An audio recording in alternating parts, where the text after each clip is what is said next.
ফিলিস্তিনিদের ওপর চলমান ইসরায়েলি আগ্রাসনকে কেন্দ্র করে সৌদি আরবের অবস্থান সাম্প্রতিক দিনে আলোচনার বিষয় হয়ে দাঁড়িয়েছে।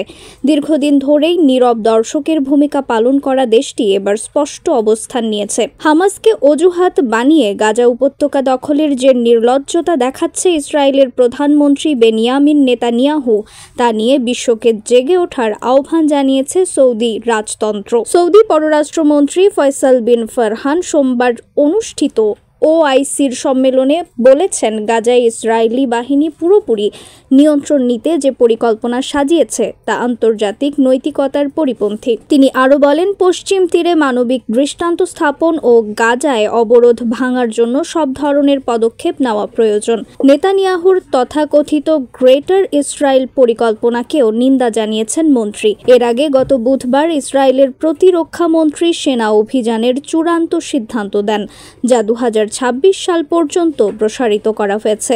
একদিন পরই প্রধানমন্ত্রীর নিজস্ব নির্দেশে এই অভিযান বাস্তবায়নের নির্দেশ দেন।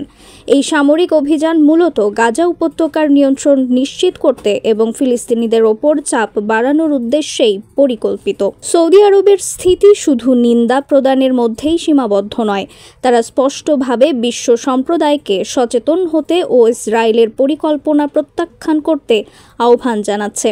গাজায় মানবিক সহায়তা পৌঁছে দেওয়ার জন্য আন্তর্জাতিক সহায়তার আহ্বানও জানিয়েছেন সৌদি মন্ত্রী।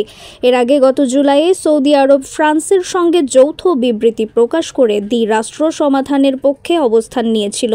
ওই পরিকল্পনায় বিশ্বের 19টি দেশ, আরব লীগ এবং ইউরোপিয়ান ইউনিয়ন সমর্থন জানিয়েছিল।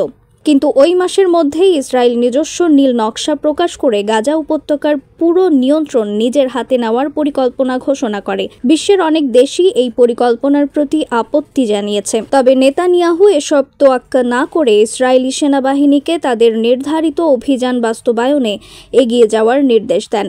এই পরিস্থিতিতে ফিলিস্তিনের প্রতি সৌদি আরবের সমর্থন এবং মানবিক সহায়তার আহ্বান বিশেষ গুরুত্ব পাচ্ছে।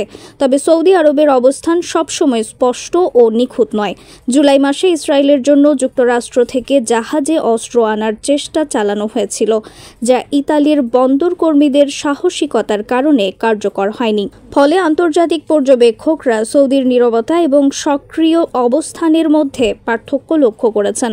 ফিলিস্তিনিদের উপর ইসরায়েলি আগ্রাসনের এই কঠিন পরিস্থিতিতে সৌদি আরবের স্পষ্ট নিন্দা ও বিশ্ব সম্প্রদায়কে জাগ্রত করার আহ্বান মধ্যপ্রাচ্যের সাম্প্রতিক রাজনৈতিক পরিস্থিতিকে নতুন মাত্রা দিচ্ছে। গাজা উপত্যকায় মানবিক বিপর্যয় ঠেকাতে এবং দীর্ঘমেয়াদী শান্তি স্থাপনে আন্তর্জাতিক সম্প্রদায়ের সক্রিয় ভূমিকা একমাত্র সমাধান বলে মনে করছেন বিশ্লেষকরা। রিফাত আরা ইসলাম, ভোরের আকাশ।